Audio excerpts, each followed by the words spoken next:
আমরা পিয়ার পদ্ধতি নির্বাচন চাচ্ছি, যাতে বাংলাদেশের সকল রাজনৈতিক দলগুলো সঠিক পথে চলতে পারে। গঠনমূলক রাজনীতি যারা করে প্রত্যেকটা রাজনৈতিক দলের আমরা কল্যাণ চাই। আমরা আমাদের কর্মীদের সাথে যেমন কমিটেড, তেমনিভাবে আমরা জনগণের, বাংলাদেশের জনগণের সত্যিকারের কল্যাণ চাই, রাষ্ট্রের কল্যাণ চাই, জনগণের কল্যাণ চাই। শুধু তাই নয়, আমরা বাংলাদেশের গঠনমূলক রাজনীতি যারা করে প্রত্যেকটা রাজনৈতিক দলের আমরা কল্যাণ চাই।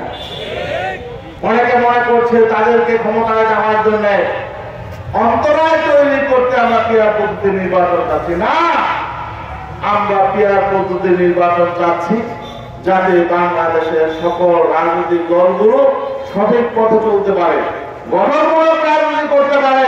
কোন রাজনৈতিক দল যাতে নিজে স্বৈরাচারী হয়ে ধ্বংসপ্রাপ্ত না হয়।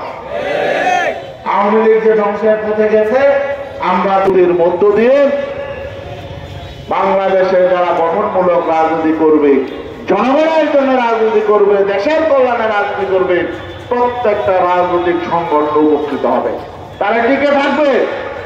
আর নয়তো বর্তমান পদ্ধতির নির্বাচন ব্যবস্থা কি হবে? বাংলাদেশের রাজনীতি অতীতে যা ছিল, কলুষিত ছিল, সেই কলুষিত হবে, দেশ ধ্বংস হবে এবং রাজনৈতিক দলগুলো ধ্বংস হবে।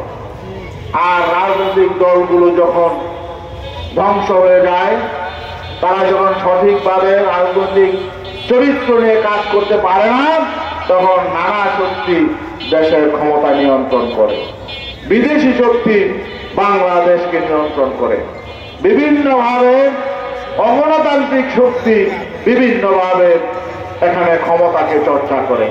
এই জন্য আমরা বলেছিলাম, আমাদের নেতা পিসাব চরমাই বলেছেন যে না, আমরা অতীতে বহু নির্বাচন হয়েছে, অতীতে বহু নির্বাচন, জাতীয় নির্বাচন হয়েছে, 12টা জাতীয় নির্বাচন হয়েছে, কিন্তু কোন নির্বাচনই শতভাগ সফল হয় নাই। আমরা তামাশার নির্বাচন চাই না, অবশ্যই আমরা নির্বাচন চাই। এই সরকার ঘোষণা করেছে ফেব্রুয়ারিতে নির্বাচন, আমরা ফেব্রুয়ারিতে নির্বাচন চাই। প্রয়োজনে ফেব্রুয়ারি আর একটা এগিয়ে নির্বাচন দেন, জানুয়ারিতে দেন, আমরা প্রস্তুত আছি, সমস্যা নেই। কিন্তু নির্বাচনটা নির্বাচনের মতো হতো,